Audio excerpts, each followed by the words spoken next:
Coming up next on Tech News Today, Salesforce says it's no longer interested in Twitter. Google is going to be shifting to a mobile-first search approach.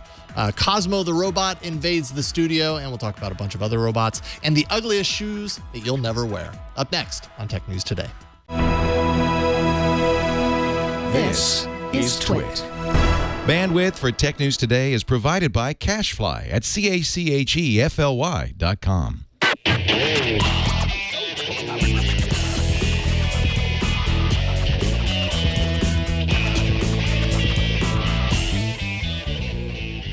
This is Tech News Today, episode 1620, recorded Friday, October 14th, 2016. This episode of Tech News Today is brought to you by Jira Service Desk from Atlassian. Jira Service Desk delivers everything your IT team needs out of the box at a cost-effective price. For a free trial of Jira Service Desk, visit Atlassian.com/twit. And by ZipRecruiter. Are you hiring? With ZipRecruiter.com, you can post to more than 100 job sites, including social networks, all with a single click. Screen, rate, and hire the right candidates fast. Try ZipRecruiter for free at ZipRecruiter.com/twit. And by LinkedIn Learning. Develop talent and keep skills current with expert-led on-demand e-learning.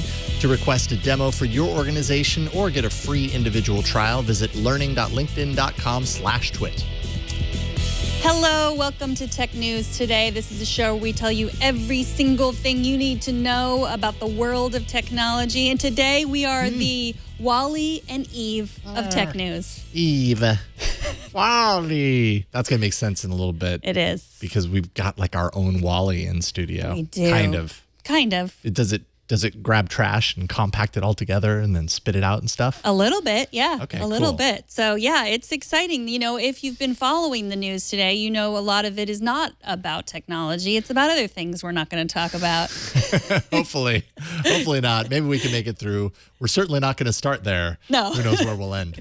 Let's begin with Twitter. Murmurs of a Twitter buyout burst onto the scene very suddenly late last month, and almost as quickly as it appeared, the idea of a big acquisition is now fading away like Marty McFly in the photo. Salesforce was the last of the major players to be considering a buyout, and CEO Mark Benioff told the Financial Times that it's walking away from a potential bid altogether, basically saying that it wasn't a right fit for the company after all. Twitter shares dropped more than 6% as a result of the news, while Salesforce shares jumped 6%. Go figure. So there you go.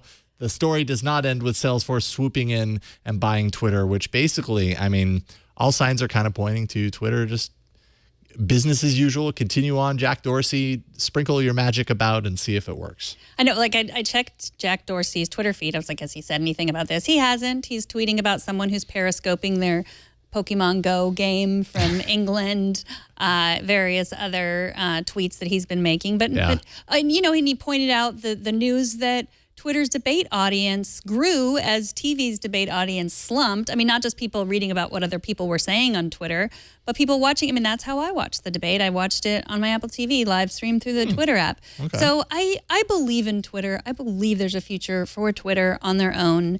I'm glad they didn't sell to Salesforce or Disney or any other company that's just going to swallow them up and, you know, have their data be only for that company. Yeah. And I mean, Alex Wilhelm, of course, from Mattermark, he was on a couple of weeks ago, and that was largely his opinion too. It was like we all got kind of caught up in this because it became a news item, because it became a story that Twitter might sell. Suddenly everybody's eyes were looking at the sale and being like, well, it's got to sell. Who's it going to sell to? Blah, blah, blah. You know, and Alex, and it sounds like you kind of in the same boat of like, well, maybe Twitter doesn't need to. Like Twitter has its own special sauce.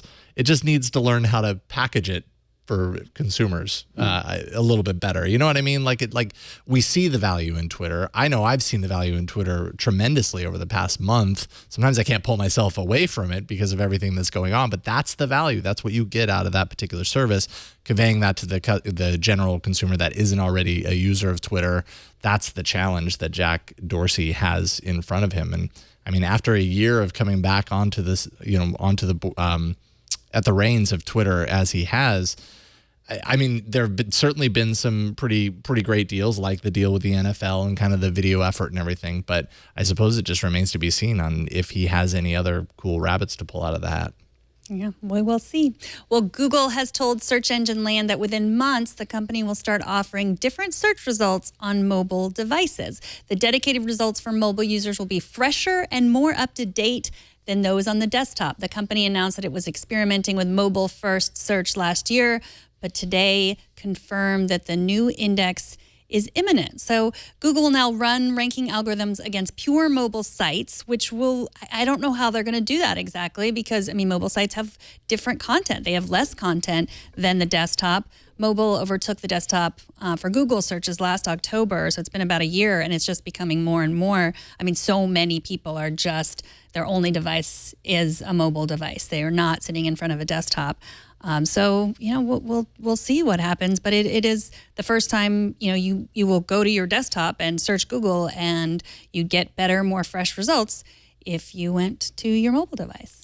That's so strange. But I mean, it makes perfect sense, right? If that's where the majority of the users are, then I guess if they had to prioritize one over the other, it makes sense to prioritize the place where the majority of the users are.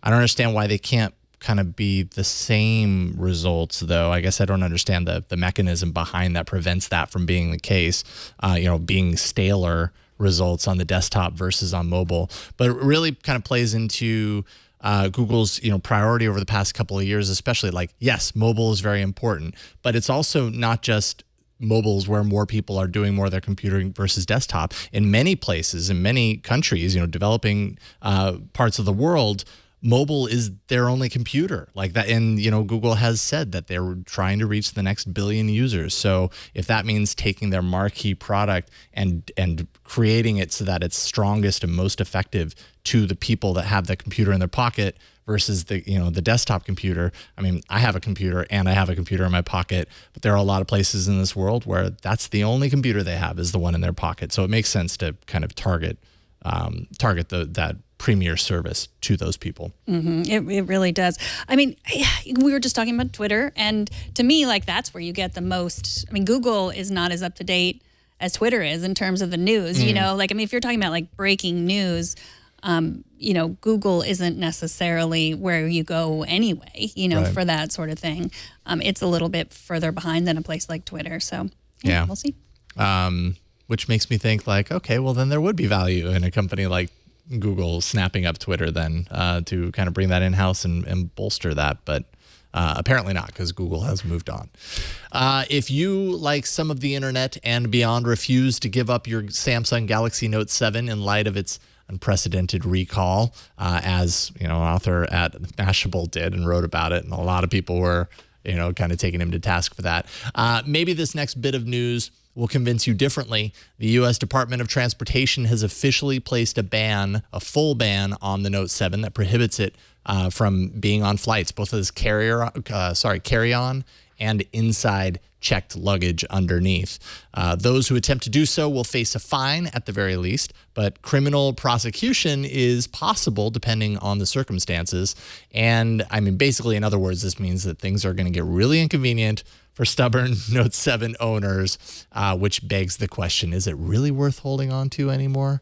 I mean, and I feel like this is just kind of the start. You know, if you're prevented from bringing it onto flights, Samsung's already proven with the first recall that it's willing to put out a software update that changes, that alters things, you know, alters your capabilities with it. I really think at some point they do that here as well. And I don't know, get rid of it, move on. Yeah, this show's over. Not this show, the Note 7 show. Ironically, they are notifying people of this through a text message. Yeah. Which one begs the question, how does one get that text message if they've powered down their Note 7? Well, and I think, that's a really good point. I mean, I think maybe that's more aimed at the people who are stubbornly like holding on to it for dear life and being like, no, you can't take my Note 7 away from me. Fine, we'll send you a text message. You're guaranteed to see it on the device that you're still using. But yeah, which I think is what, you know, this ban is really kind of targeted at as well. Hopefully the people that have powered it down have done so because they know and they understand it's time to send it back. Yeah.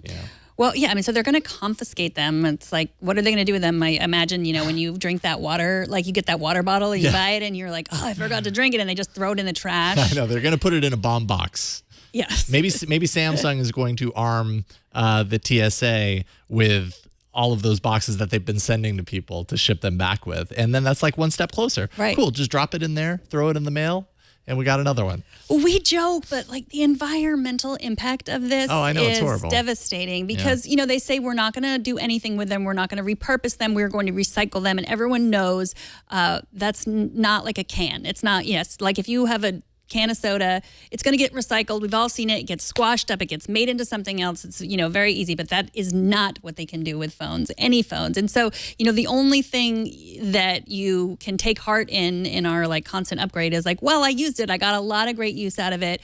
If it's a newer phone, someone else will get it, good use of it in your family, a friend, or they will resell it to someone else. But it's not going to it's a sad story. It is. It's just chemicals. There are parts of the phone that when it's broken down can be recycled, but the amount of work that they have to go through in order to pull out all of those different pieces, separate them, and do that is almost cost prohibitive in and of itself to make the recycling value consciously a good decision, let alone, a decision that's good for planet Earth, let's say, which maybe is the overarching decision that should be made there. But, Samsung's a corporation, so it's going to do what monetarily is probably best for its bottom line, especially when you're facing billions of dollars in losses as a result of all this stuff. Yeah, because we've talked about this before. I mean, Samsung, Apple does this too. Like they pay a huge amount of money. Like they're not actually recycling these phones. Like they're just saying, well, they're just paying to get rid of the problem, just saying, okay, sure. If we pay this equal amount of money that, would have cost our recycling, to recycle. I'm not exactly sure how it works. I just know it's not like, the field trip to the recycling center that you took and then everything's happy and Yeah, you might not want to go to this recycling center. It might blow up. No. Just saying. Yes. Well, here's a quick update to our story from earlier this week about Yahoo trying to prevent you from leaving Yahoo Mail by disabling the auto-forwarding feature.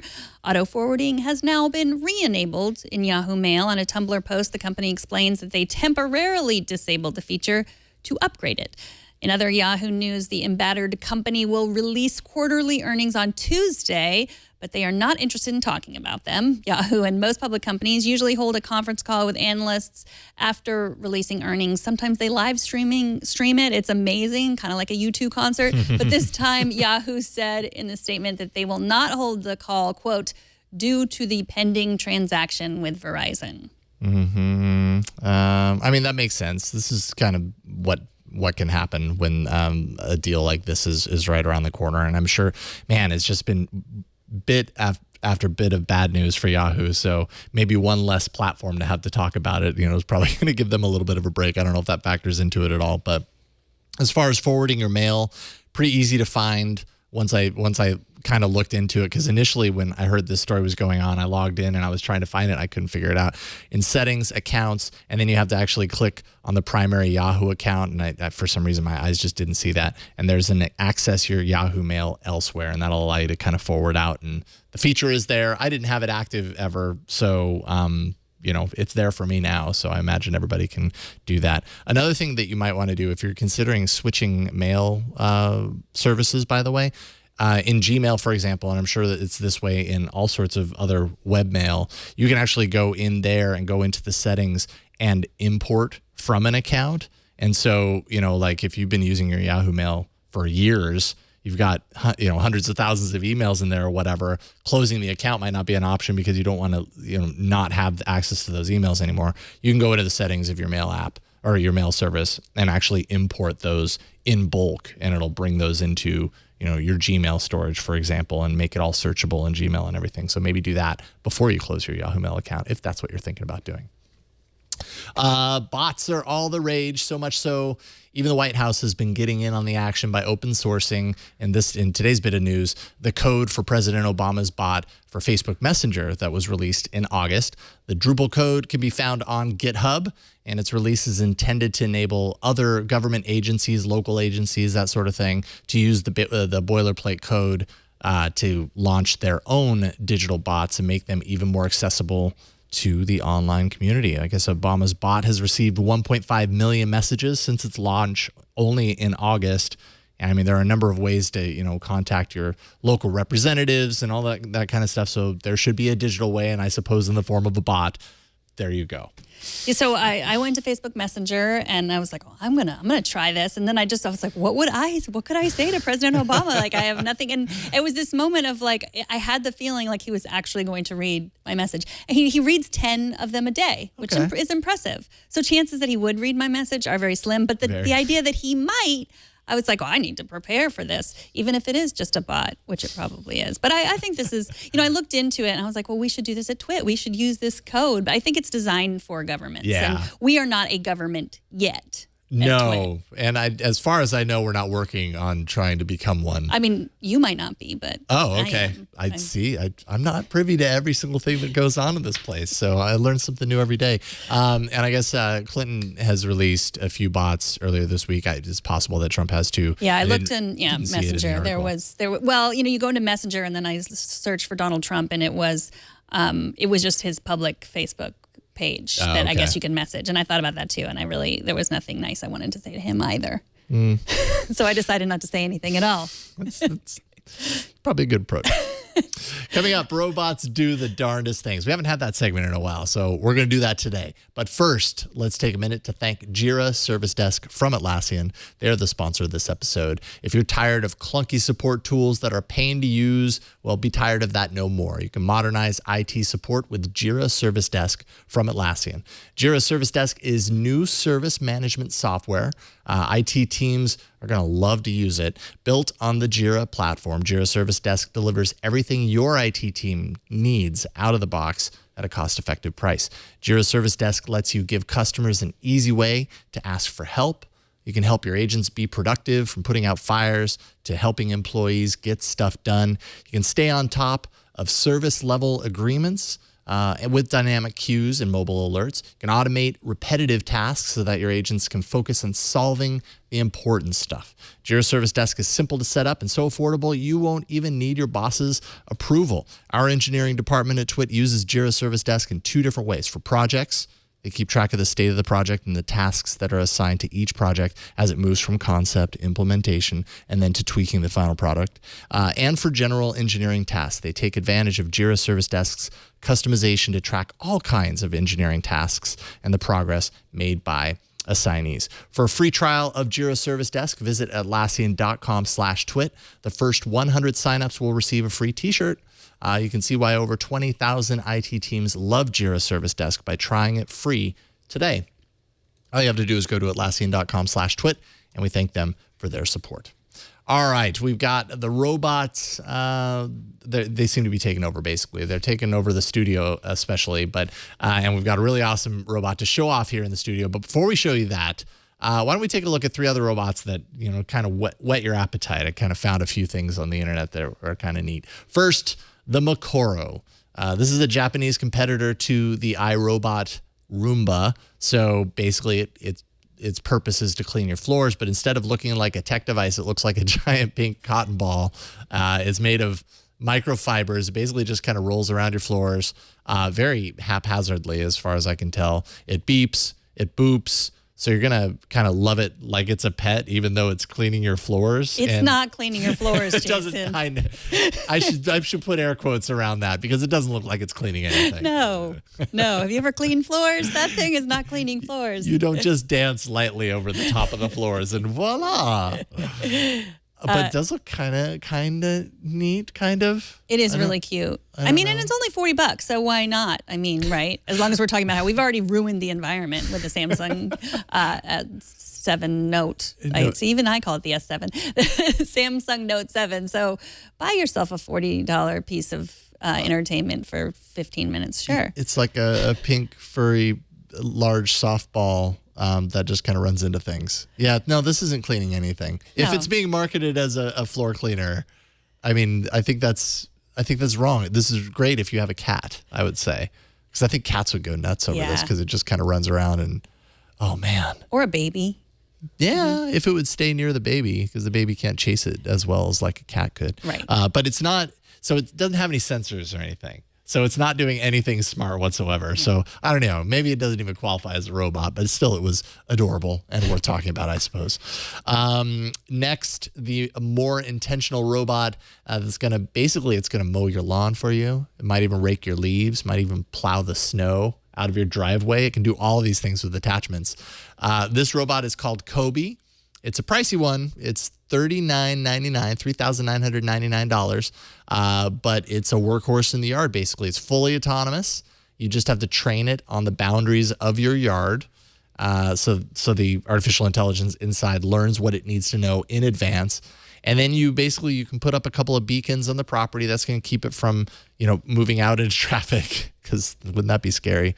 And then, of course, it has like cameras on board, sensors to, detect the potential collisions and avoid those. I really like this. I like that it does the three things. It will plow the snow, which is great for us here in California. Oh, let me tell you. And it will rake the leaves, also kind of useless here. But in other places, I understand, very useful. And mow the lawn, which, yes, when it rains here in California, it is useful. So, yeah, that it does all three. It's not, I think this has promise. Like, I think this is way better than that fluffy blob we just saw. It's not available yet. I think they're beta testing it, which I think is smart, because, you hear robotic lawnmower and you think, that's terrifying. Did you ever see the movie Maximum Overdrive? Mm-hmm. I don't want an autonomous lawnmower or a possessed lawnmower. Mm-hmm. They do bad things, according to that movie. Right. So, but it does, it does have a lot of safety features. Yeah. It immediately shuts down. Look at that thing. That's super effective. Yeah. It would take you forever to do that by hand. Right. Right now, my 11-year-olds use the ride-on mower to mow our lawn. Yeah. It's terrifying, but I'm told that it just shuts off if automatically. So they've already worked on that kind of stuff, because they're kind of like autonomous beings sometimes too. They're a bit like the Maximum Overdrive movie. But yeah, I think this has promise. So you can't get one now. I think they're beta testing it, and all those spots are out too. But for $4,000, like if you're talking about a leaf blower, a mower, and a snowplow, like those are easily, you'd pay that much, I think, for really good ones. And what if this is your career? If you do all of these things as a career, you just doubled your productivity. Mm-hmm. Put it to work in the driveway of the person that you're mowing their lawn, and you get to work on the sidewalk. I don't know. Although I am kind of a little bummed that like the neighborhood kids are going to be put out of work, because they normally, go around and mow everybody's lawns. Or does that happen anymore? That's the way it was when I was a kid. Now I think they have lawn services, and it's a little bit less of a young entrepreneurial sort of thing. Yeah, like I said, mine do our lawn, but no one's asked them so far to do their lawn, and they don't do it well either. It's mostly just the fun of riding on the riding mower. Yeah, I had one of those when I was a kid. It was a lot of fun. Finally, Toyota has plans to sell a robotic companion for those times when you're driving, probably your Toyota, I'm assuming, and you need someone to talk to. Also for other purposes, the Kurobi mini robot is being marketed also as a synthetic baby companion, as birth rates in Japan have plummeted. The chief designer says Kurobi Mini wobbles like a baby who hasn't yet learned how to walk, and that evokes an emotional connection with the robot. Its eyes blink. It speaks in a high-pitched voice. It comes with a cradle that then allows it to sit inside car cup holders so you can talk to it while you drive. I like the Kurobi. I would like one. It appears to only be available in Japan right now, or not even available yet in Japan, but they'll start selling it at Toyota dealerships in Japan next year. So I already have 3 children, so it doesn't really, I'm not keeping the population down by getting one of those robots, but, others out there could. Japan's birth rate has halved in the past half century. And so, as a result, there's a big movement in Japan to develop robots that kind of fill the gap that's left by humans. And then when I look at something like this isn't the kind of thing, like from an outsider Westerner's perspective, this is one of those things that you look at and you're like, that's so Japan or whatever. You kind of put it in that category, right? But basically, like, Japanese technology culture is usually far ahead of U.S. technology culture. They were well ahead of the U.S. in terms of text messaging and then emoji. And those were things that I think at the time seemed obscure or, wow, that's just, you never saw it. So you assumed, that was just a Japanese thing or whatever. So who knows? We could be right around the corner to have inviting robot companions into our homes more than we already are, but kind of in this next stage of like, I have this robot companion here to talk to. I guess the home, like Google Home and Echo, are kind of that, but this is like humanizing it a little bit more, I think. Yeah, I think in Japan they're much more comfortable with like the human robot. But yeah, I mean, it really, John Markoff's Machines of Loving Grace, like this is all about that. That's what the title is, Machines of Loving Grace, to look over us, because that's what they're worried about in places where the population is dropping. Because, well, who will be, it's not just like who's going to make us feel like we have a child. Oh, Karobi Mini. No, it's who's going to take care of us when we're old, and even, right now, like people don't want to take care of elders, really. They would like to turn that over to a machine or a robot. So that's sort of this, dystopian future of, instead of like a nurse or something, you just have a robot helping helping all of us to our next place, wherever we go. Our next journey. Well, we had some feedback from Tom Skillman, who writes, I own an Amazon Echo. I also enjoy tech news today. A request: could you refrain from triggering my Echo by repeatedly using the wake word beep? He wrote it, but you know what the wake word is, and I won't say it, and I am sorry. I sort of... Lex. I think maybe putting in the spaces with that. Yeah, that's really... keep it from firing. Yeah. Yeah. That's really It's good. not awkward at all. It sounds perfectly normal. Yeah, I know. It's always... Believe, and I have to imagine if Tom is the one person that wrote in about this, that there were probably many more that didn't write in about it. And they were like, this again. It's so hard to remember not to say it because it's just part of the command.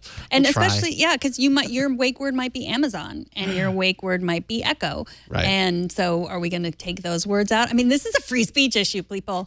Yeah, these 3 words. Just kidding. It's not a free... No, we will be better. Thank you for writing We'll certainly try. We'll do our best. Yes. It's not intentional. It just is what it TNT is. at twit.tv for any other requests. And after the break, you will meet my new best friend and Jason's robot replacement if we have our way. But first, let's take a minute to thank ZipRecruiter, the sponsor of this episode. Now, robots are stealing some of our jobs, but not all of our jobs. If you want to hire someone who is not a robot, try ZipRecruiter.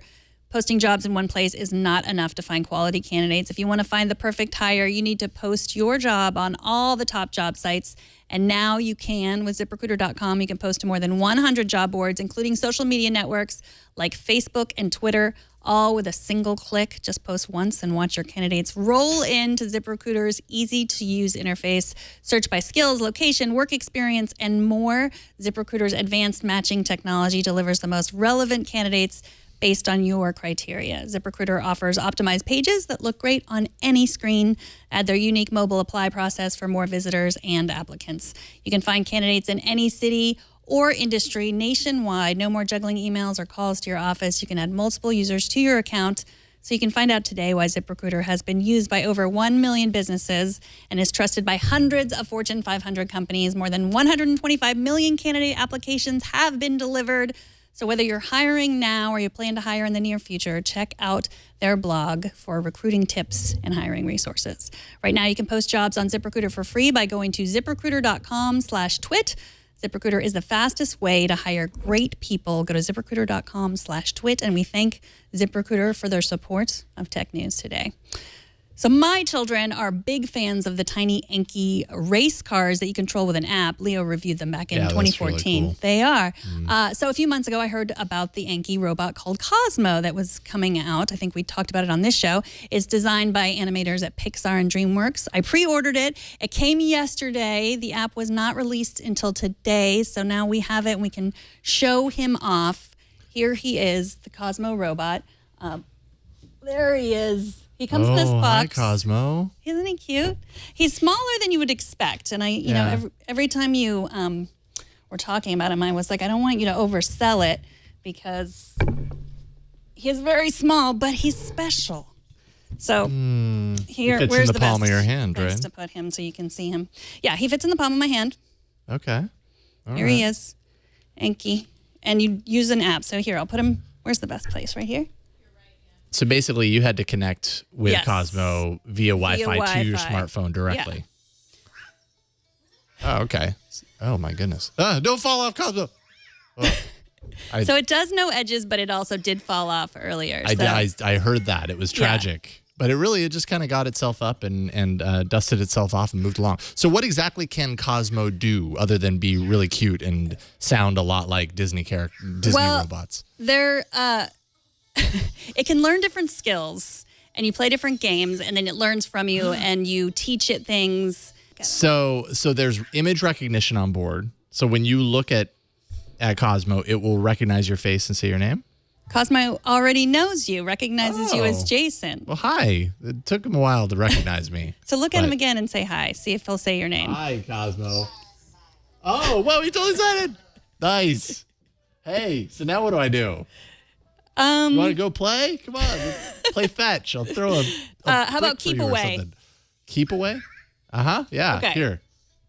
What are you going to do with that, huh? So tempt Cosmo to pounce on a cube, then pull it away before he can. Okay, there's your cube. Ready? Go ahead and pounce on it. Do it, Cosmo. He just locked on. Ready?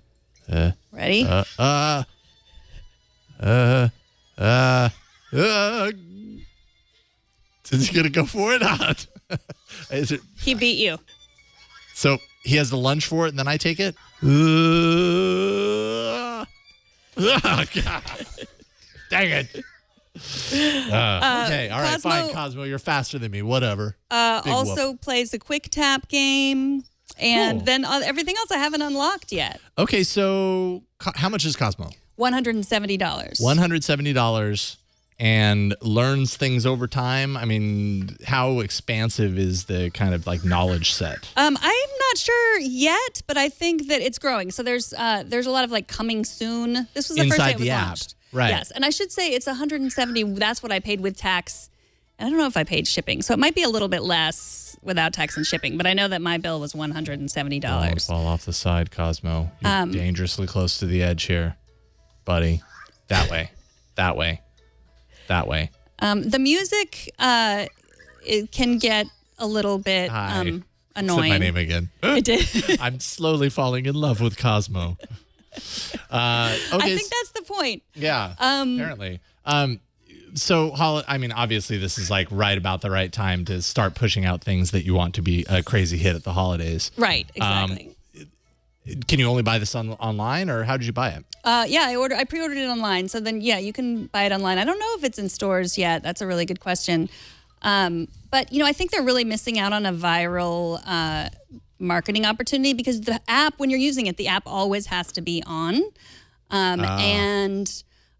So it looks like we're looking at the website. It's $179. So maybe the pre-order price was a little more. And then with tax, I paid $170. So it's $180. Cool. I feel like maybe robots have a little ways to go, but it's a cool, I don't know. I want to know more about, like, I'm curious to know once they end up playing with it, kind of what it does beyond, like down the line as its capabilities kind of increase and stuff. Right. And exactly, if you're going to pay $180 for something, like you want to know that your kid is going to play with it longer than 15 minutes or even longer than 3 days or 2 weeks, So I do think that that's the idea that like you can program it to do things in the future. I haven't exactly figured out how to do that, but it does, you do have to, it's like gamified. So the more you play, the more things get unlocked. Right. You collect gems, not, it's sort of that kind of, in-app purchase type thing, but you're not making in-app purchases. You're just doing more things to get, to get more things unlocked. So right. Achievement unlocked sort of thing. All right. Are you happy with the purchase? I'm so far? excited about it. Yeah, I think, but I'll report back soon to, for the screensavers. I think I'm going to be doing like a whole little roundup of kid gadget toys. So we'll see if this one in a couple weeks lasts. Oh. So. Yeah, it's super stoked now. It's like, yeah, I found a box. I'm going to push this around a little bit. I think this is what robots do. It might be upside down, too. The box? Or the robot? Yeah, it's cube. Oh, like this? Mm-hmm. Okay. Cool. Cosmo, big brain, bigger personality. I mean, it's cute. I don't know if I'm sold on it yet, though. Yeah. But it's hard to show these off in a live setting because you don't really know exactly what's going to happen. It's true, and so I don't know. Yeah, I don't know if I'm sold either. Like it's just once you've already invested the money, you're like, I love it because I already paid $180 for it. I love it because I had better. Oh, see, it's flipping things over. Okay, now we're just going to watch the Let's robot just for the leave rest of it the time. go and just do let the it rest go of and the do the show. rest of the Yeah. show while it's squawking. Okay, TNT's fan of the day is Scott Pritchett on Twitter, who says, I'm having a coffee whilst my car gets given its last rites or service. Well, there you go. See, TNT, even when you're getting your car worked on, is what I think that means. Do you think it meant that the last rites of service, like it was the car was dying? That's what I thought. No, I couldn't. I don't know if it was just being serviced or if he's saying goodbye to his car forever. Maybe he got an autonomous vehicle, a fully autonomous vehicle. Who knows? Who knows? But that coffee looks delicious. Show us how you watch or listen to TNT. Just record a video or take a picture of yourself or your setup. Post it on Instagram, Google+, Twitter, or Facebook, and use the hashtag HowIWatchTNT, and we're going to find it. Up next, your new favorite pair of shoes. We've shown you lots of robots, but coming up, we are going to show you some interesting shoes, to say the least. But first, let's take a minute to thank LinkedIn Learning, the sponsor of this episode. The shelf life of skills is less than 5 years. Many of today's fastest growing categories didn't exist 5 years ago. Introducing LinkedIn Learning. It's personalized, expert-led, on-demand e-learning from LinkedIn. You can keep your team engaged. LinkedIn Learning is the perfect way to promote professional development. LinkedIn Learning will identify the precise skills you or your organization needs to achieve set goals and will create personalized recommendations using LinkedIn Network Intelligence. Your team will have access to more than 9,000 courses, and more than 25 courses are added each week. So there's always new content flowing into the library. That library, of course, includes courses taught by world-class industry experts covering topics ranging from leadership skills to design principles and programming. You can learn anytime. So you've got these little bite-sized segments, access to this whenever you want. They can be viewed on any device, online or offline. Those bite-sized videos provide immediate problem solving and can be downloaded to learn on the go. It's the perfect way to help team members close the skills gap without interrupting your latest project. Team solutions are available for as little as $2,000. So you can grow your network and your career. Just visit learning.linkedin.com/twit to request a demo for your organization or to get a free individual trial. That's learning.linkedin.com/twit. And we thank LinkedIn Learning for their support of Tech News Today. We had to ask the robot to leave the room. I'm sorry. He's very loud. I know. Once he got going, he was like, all right, I've got a lot to say. Right. Woo! Yeah, it did not like being picked up by Anthony and taken out of the room.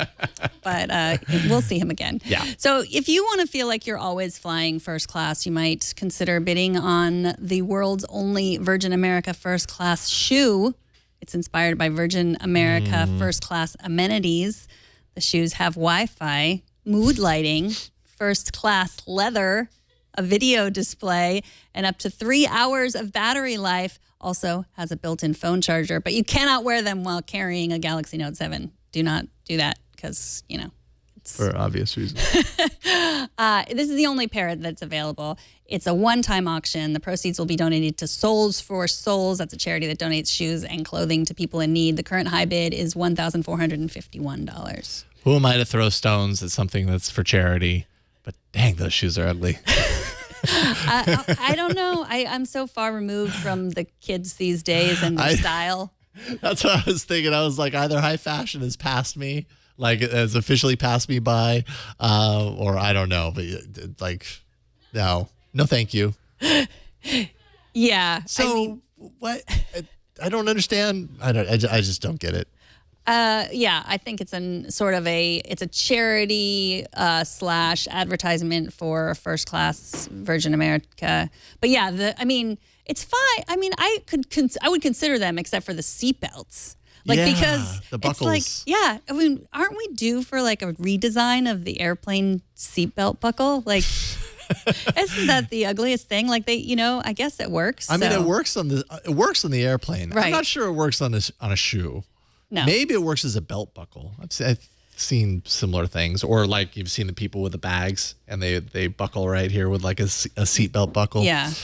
Maybe it works there, but it just doesn't. It just looks a little too big and clunky on a shoe, I think. But I hope that it makes a lot of money for whatever charity that it's being. Souls for Souls. Souls for Souls. There we go. Thank you for details, which is important on a news show. That's the number 4. Souls for souls. TNT, that's all we have today. I think the robot took it out of us. TNT Took it out of me. records live every Monday through Friday, 4 p.m. Pacific, 7 p.m. Eastern, 11 p.m. UTC at twit.tv/live. You can be part of the show by emailing us, tnt@twit.tv. Leave us a short voicemail at 260-TNT-SHOW, and you can find us on Twitter. We're at Tech News Today TV. You can also find us on the Amazon Echo, either the regular way of asking, or you can listen to our flash briefing. You can get updates every day from Leo and Jason and me. To hear Twit's flash briefing, go to the settings in your Alexa app, search for Twit and subscribe. It's a great way to start your morning. I'm sorry I said the word again. I'll try and do better. You can find all the ways to subscribe to our show at twit.tv/TNT and tweet at me. I'm at Megan Morrone. And I'm at Jason Howell. Thanks to our technical director, Kara. Thanks to Mario. Thanks to Anthony for the camera work with the robot. that was a challenge at times. Thanks to Victor, who I think is editing the show today. And thanks to you for talking tech with us. We will see you after the weekend on Monday. See you later, everyone. Bye.